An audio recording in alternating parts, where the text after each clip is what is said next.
อันนี้ปั่นเนอร์เขาทีมงานปั่นเนอร์กับโคเอาพอดีทุกคนเลยสองขาอาจารย์ข้อโคกับพันเกตโคแบ่งอันนี้แบ่ง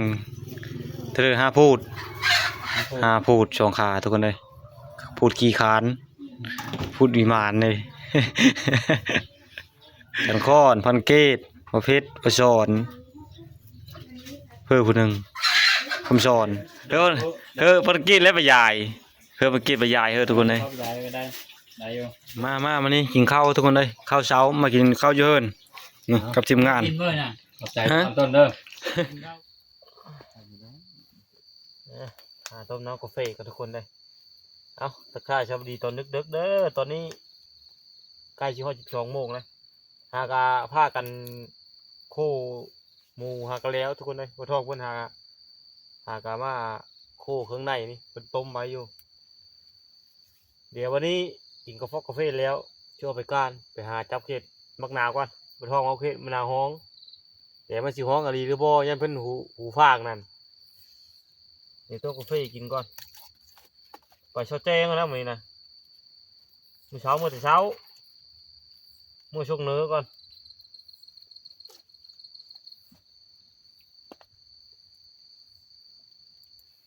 แต่ก็ไปจอบหมูกินมะกระบกหมูก็มะกระบกช่วงนี้มันห้าวเลยมันดึกแล้วเด้มันจะงัดแล้วอากาศนี่จะมันเย็นคักมันนี่ป้าตัว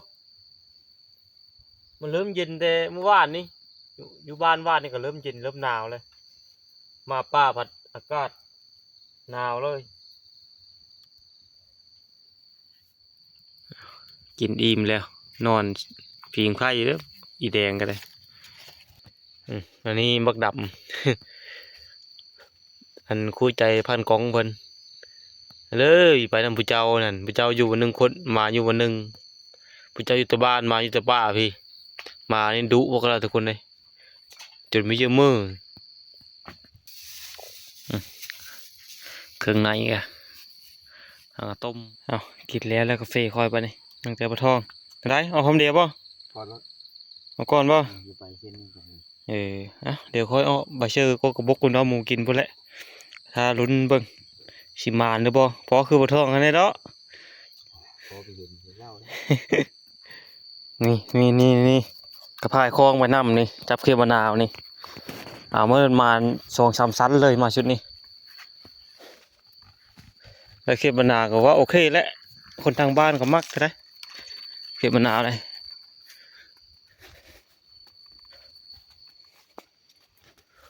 ลมมาอยู่อากาศที่ไม่เย็นคักเที่ยงคืนเลยดิมานี่ผมหอยไก่ทุกคนเลยนี่หอยไก่เห็นบ่นี่แลนเข้าไปนี่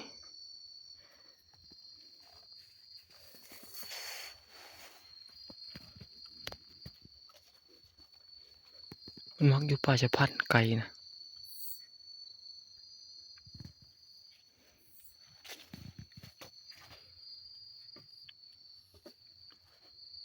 มันมาอยู่นี่แต่หึงแล้ว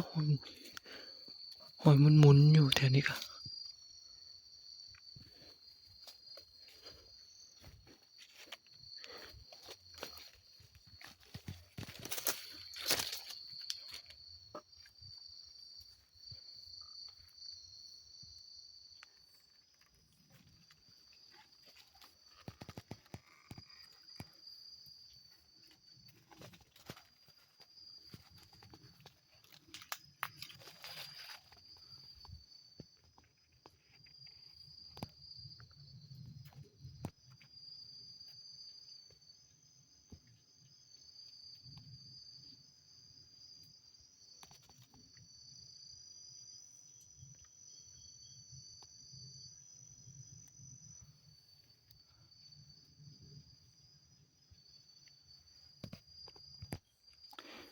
อย่าให้ไปถือนางชิติกเลยทุกคนเอ้ยหนูวายกระลำวายตรงอยู่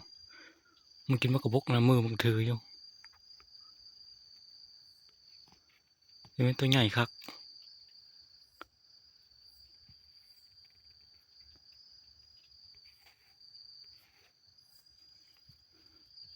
นะหมูห้องก็แก๊สอยู่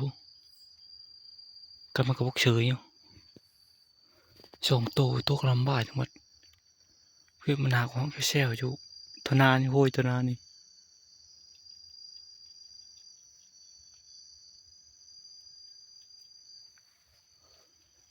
ฝั่งเฉยอยู่ไม่ค่อยจะไปอยู่กะโอ้โหนึงนะตัวที่สองกะทุกคน กลำบายตัววักใหญ่นี่ก็ได้ลูกวายตัวใหญ่ทั้งหมดไปปะเลยมื่อหน้ายังมาจัดการมันโอ้หนูวายลายลิเถอะนี่ตัวใหญ่ทั้งหมดโดด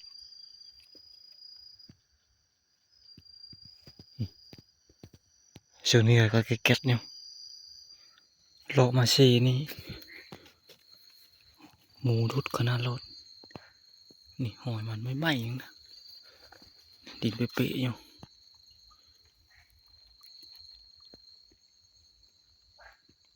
หมูตัวเดียวทุกคนเลยสองตัวเนาะตัวน้อยตัวใหญ่ดูเลาะไปเลาะมาอยู่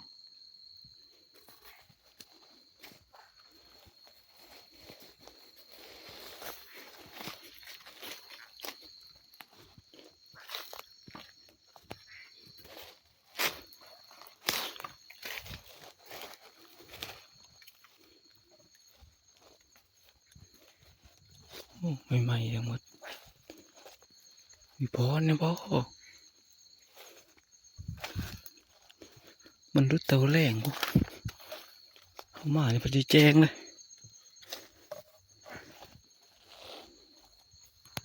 ใหม่ๆทั้งหมดเราดูตามโหยนี่กูกระบอกก็ไม่จบเลยมันนี่เห็นหมูเลยคลิปมะนาวห้องอยู่เชียวเดี๋ยวลงไปหาจับก่อนมันจะได้จะโตบ่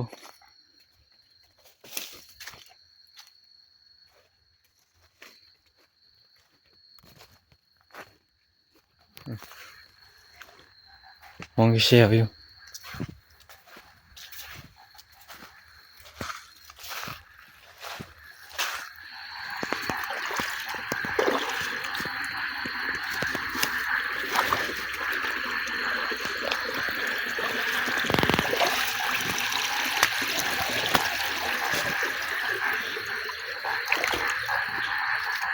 เสียงมันห้อง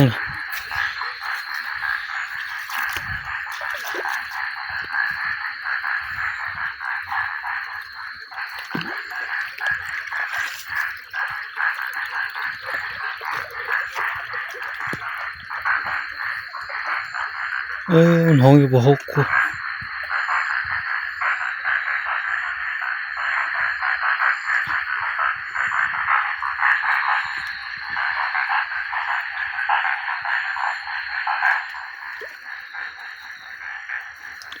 มันจนอยู่บ่ตอก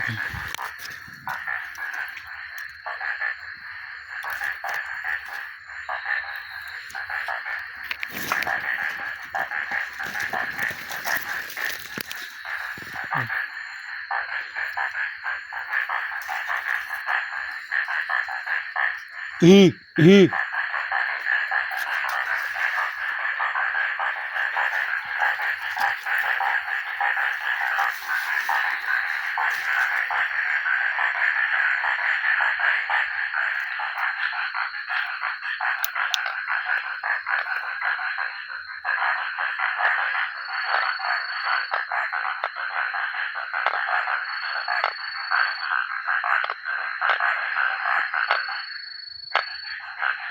เควสเฮาถือว่าได้หลายโตเท่าเลยทุกคนเลย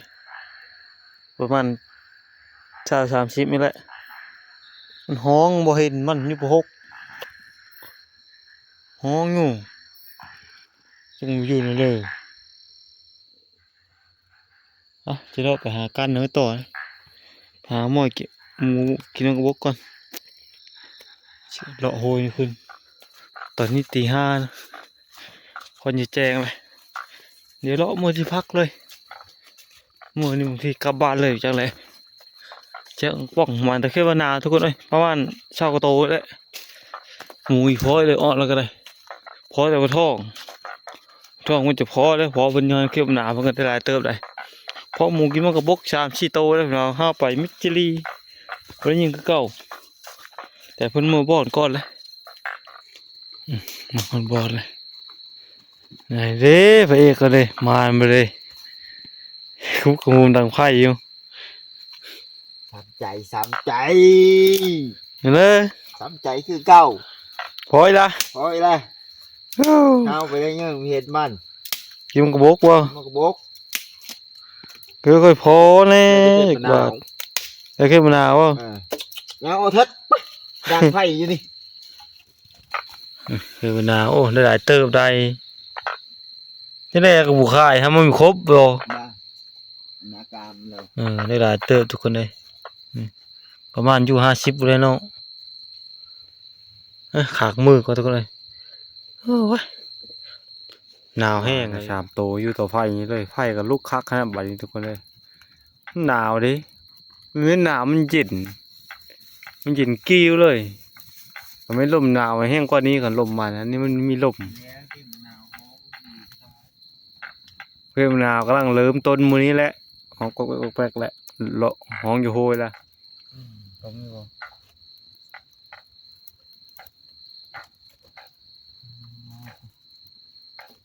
เห็นเธอผมรอดในกระดอยนะ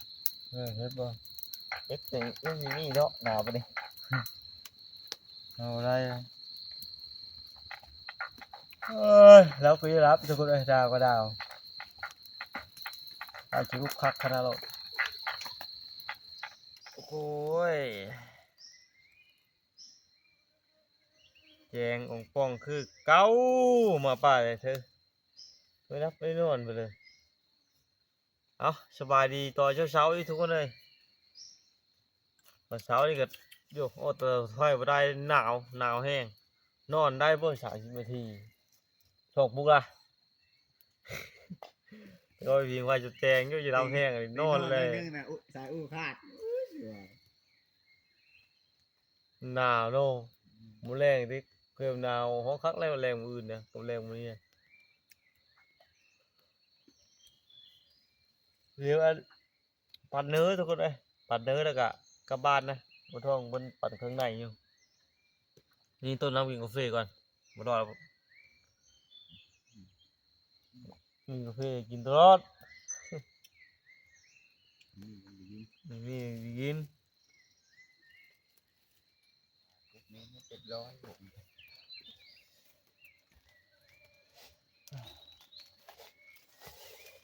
โอ้ยเมื่อไปวีหายิงงูด้วยนะยิงโน่นงูพอ คืนนี้นะลายโตเลยทุนสองควายเล่น หลายตัวยิง ไม่กินมาเลยไม่ชอบนะเบิ่งหนังเบิ่งก็ไม่หนังเลยจะกลมเบิ่งยืนเบิ่งข้านเท่าอีเอามาหลังโชว์มูมาเลยกันกบกับอยู่ ว่าไทยผู้ขอควายลงไหนยังอยู่เนาะ ยังควายโสมทำตู โอ้นี่ลงกลางอยู่ ธรรมดาเสียลูกงานนี่ พอเสร็จแล้วเข้าเพิ่นเอาไม่มาเจาะตะหึงแล้วไปจะเข้านะ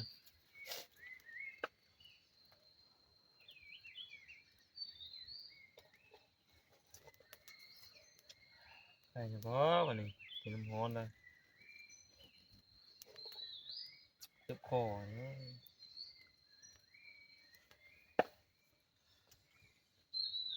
เมื่อไรขึ้นนะแค่ตัวลงไปเป็นยังง่อยมันถึงก็กลับก็ดึงมือขึ้นมะนาวปั่นน้ำเอาเนาะมันยังสบาย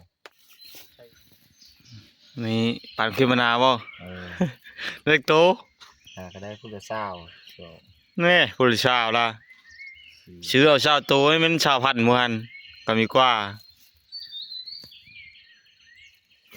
เนี่ยปฏิบัติการเดียวเมื่อคืนนี่จะคือคำดีว่าหมูจะได้หลายเติบเลยเดี๋ยวข้อไปปั่นหมูก่อนทุกคนเลยปั่นเนื้อก่อนนี่อยู่ข่านี่เมื่อคืนนี่ ปั่นก็สบายอยู่ดอก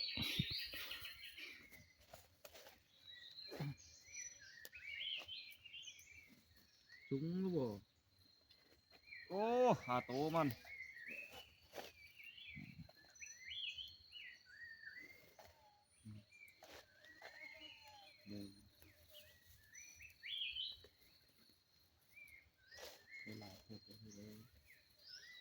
40 ปลายไม่ได้ต้นเลย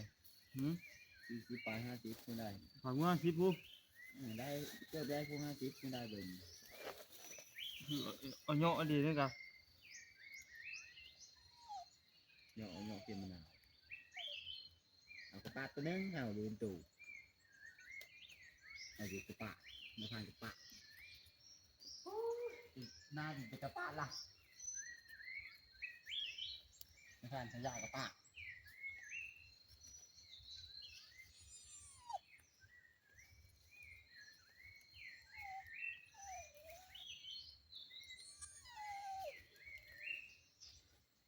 มีสูงหน่อยนี่กัน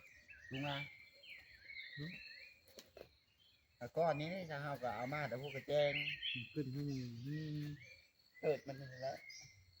ผ้าทั้งน้องผ้า อะไร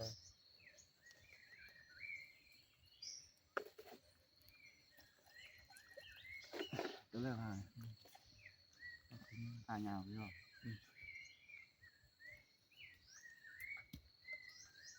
มีสันมัน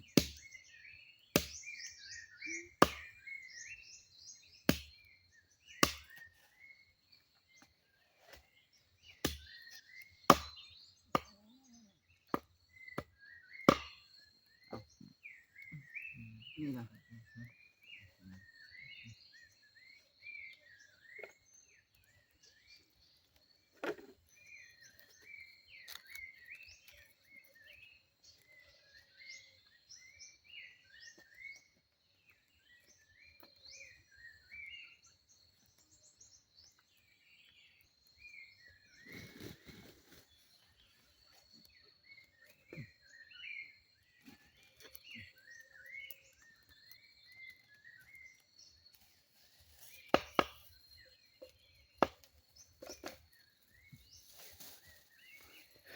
ปั่นก็สบายทุกคนเลยมันแบ่งครึ่งเลยโอ้ยังอยู่ได้โหมันฮะอันนี้โหมันก็โหมันสลับผู้ที่ยิงได้ทุกคนเลยคอยได้โหคือเก้าเดี๋ยวเฮิร์บทองมันเอาก่อนนะ ต่อเอาตัวเลือกก็ได้บ่ เอาเลย เอาได้ เอาโซนมา สบาย2 คนเนาะ ร้านบ่ ตัวนี้ละเอาตัวเลือกก็ได้อย่างเงี้ยสองขาก็ดีเอาตัวเลือกก็ดีเอาขาไม่ลงเลยขาแต่มุนมา2 ขาคือดี ขายลุ้มบ่ ขาแล้วมันติ่งเลยโมเนี่ยสีมันเป็นกรดโนขาใหญ่อยู่เนาะเฮ้ยเนาะขาตุสบาย ไม่เทิบขามันกันบักได้3 กิโลขาน้อย ประมาณ นะนี่ของวิเศษโอ้คือเก่าผู้ทองไม่ได้โพน้ำมู อย่ามันเดี๋ยวจะพูดนี่แหละเห็นอยู่เอาไม่ได้เน็ตเดี๋ยว ฟ้องหมูไปเลยเดี๋ยวมาได้ ทีมงานจะขันเบิ่งแบ่งอยู่บ้านเขาละ เรื่องแบ่งแต่เฮิร์นเพื่ออะไร เอาปั่นอยู่ที่ซื่อๆนี่แบ่งให้เพิ่น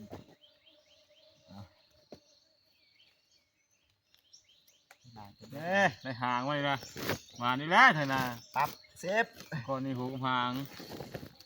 ได้อยู่10 ปลายโลเลยเข้าเครื่องในเนาะเด้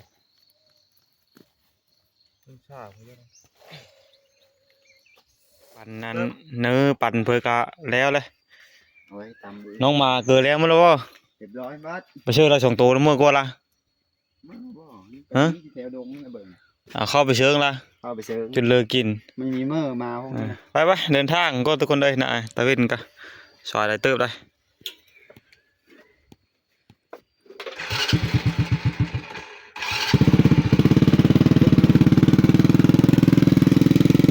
ลุยอ่ะมาฮอตเทิร์นทุกคนเลยเชื่อเพว่าละจะพร้อมมาแล้วพร้อมมาแล้วนี่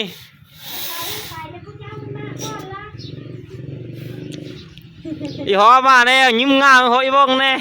แล้วเรียกมาดีแล้ว ยิ้มหวานอันนี้ปั่นเธอเขาทีมงานปั่นเธอกับโคเอาพอดีทุกคนเลยสองขาไปจังข้อนโคกับพันเกตโค นั่งอยู่ไปป้ามาป้าเลย ก็มีมาหนึ่งวันนะ เอามาล่ะ เอามาล่ะ อันนี้เขาจ้องไว้อันนี้ กับนี้เลยมาแรกเขากับมา น้ำไฟก็ทุกคนเลย เองมันก็ดีเลย ปีงเอาปีงสู้เขาจัดข้อนกินนี่แหละปีงเอานั้นมันพื้นท้องมันกับกระดูกคางขากับกระท้องมันขาหนึ่งข้อขาหนึ่งเขาเพิ่นคู่ปั่นเอาชุมพลทุกคนเลยเพิ่นแบ่งจากเรือพูดกับทะบงเพิ่นปั่นนั่นแหละ ผมชี้ที่ตู้ค่อยเลื่อนค่อยลงเป็นช่องมุ้งไว้เฮ็ดกินนะมันต้องแพงเลยนะ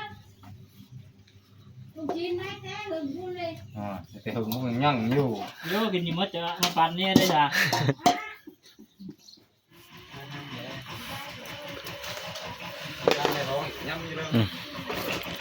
กระดูกคางมันปีงมันกระดูกคางเลยทุกคนเลยก็ปุ๊บนี่ เองอ้ายเอ้ย อันนี้พื้นท้องมันผมแซ่บเลยพื้นท้องเลย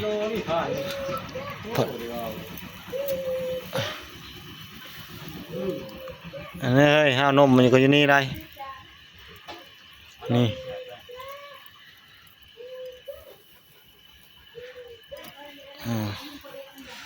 ติดเตาเลยบัดนี่แบ่งเธอ5 พูดสองขาทุกคนเลยพูดกี่คานพูดวิมานเลย ครับปรับปรุงนะต้องมาต้องมีใจ มีฉันค้อนพันเกตประเภทประสอนเพื่อผู้หนึ่งคำสอน สอน สอนกับสอนสองสอนชื่อ สองไอ้น้องหลายเติบได้ เลย5 โลเลยนะครบนะ เขาเจ้าโคแล้วนะเชื่อทงแล้ว5 คนเนี่ยอันนี้ขาวโคพุทตีน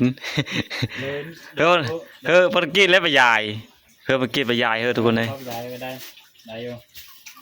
มาหามันเขาอยู่เฮิร์ดหรือเปล่าเนี่ยล่ะ อยู่กับพระลูกเมฆเขาล่ะ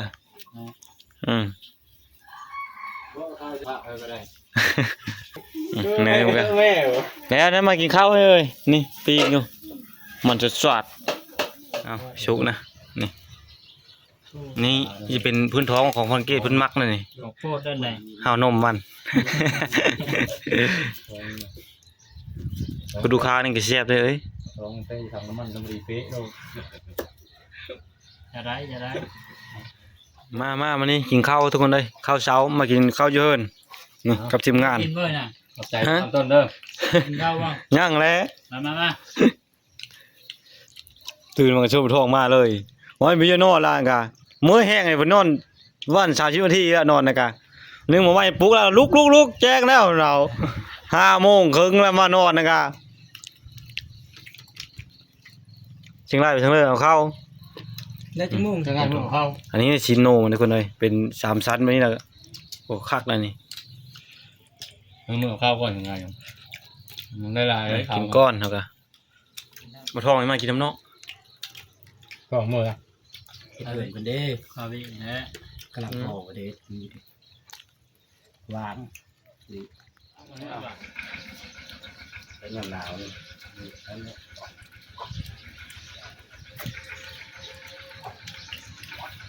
เฮียนี่ก็กัดลิ้นอยู่โค้งละ ก็มีจีกับเมื่อกี้มันไง บินนมนึงกับเพิ่งนึงเอาแล้วนั่งงัดนมบ้างเจ็บเลยก็รองัดอ้อหักเจอออกบินนึงพากันกินข้าวกินน้ำอิ่มไปที่ยมห้อยไปแต่ละคนก็แยกย้ายเมินเพื่อนมั่นแล้วทุกคนเลยก็สำหรับคลิปนี้ก็ไม่มีพลายเดี๋ยวขอจบเรื่องเท่านี้ก่อนนะเดี๋ยวคลิปหน้าพูดแล้วทุกคนในวิดีโอหน้าพอได้มาแล้วก็ขอบคุณอีพีที่กำลังติดตามนะครับชม